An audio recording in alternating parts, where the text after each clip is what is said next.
Matthew 8. When he came down from the mountain, great crowds followed him. And behold, a leper came to him and knelt before him, saying, Lord, if you will, you can make me clean. And Jesus stretched out his hand and touched him, saying, I will, be clean. And immediately his leprosy was cleansed. And Jesus said to him, See that you say nothing to anyone, but go, show yourself to the priests and offer the gift that Moses commanded, for a proof to them. When he entered Capernaum, a centurion came forward to him, appealing to him. Lord, my servant is lying paralyzed at home, suffering terribly. And he said to him, I will come and heal him.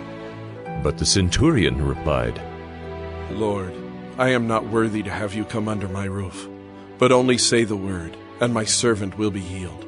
For I too am a man under authority, with soldiers under me. And I say to one, Go, and he goes, and to another, Come, and he comes, and to my servant, Do this, and he does it.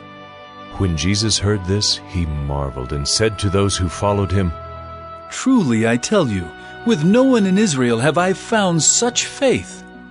I tell you, many will come from east and west and recline at table with Abraham, Isaac, and Jacob in the kingdom of heaven, while the sons of the kingdom will be thrown into the outer darkness. In that place there will be weeping and gnashing of teeth. And to the centurion Jesus said, Go, let it be done for you as you have believed. And the servant was healed at that very moment. And when Jesus entered Peter's house, he saw his mother-in-law lying sick with a fever. He touched her hand, and the fever left her, and she rose and began to serve him. That evening they brought to him many who were oppressed by demons, and he cast out the spirits with a word, and healed all who were sick. This was to fulfill what was spoken by the prophet Isaiah. He took our illnesses and bore our diseases.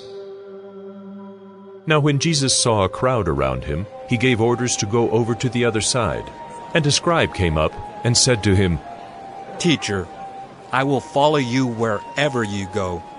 And Jesus said to him, Foxes have holes, and birds of the air have nests, but the Son of Man has nowhere to lay his head. Another of the disciples said to him, Lord, let me first go and bury my father. And Jesus said to him, Follow me, and leave the dead to bury their own dead. And when he got into the boat, his disciples followed him. And behold, there arose a great storm on the sea, so that the boat was being swamped by the waves. But he was asleep. And they went and woke him, saying, Save us, Lord! We are perishing! And he said to them, Why are you afraid, O you of little faith? Then he rose and rebuked the winds and the sea. And there was a great calm.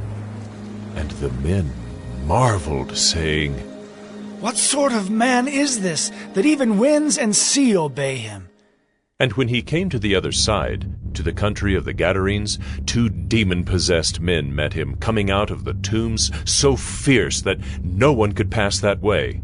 And behold, they cried out, What have you to do with us, O Son of God? Have you come here to torment us before the time?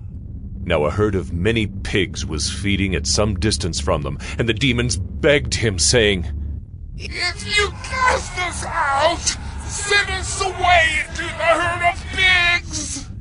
And he said to them, Go.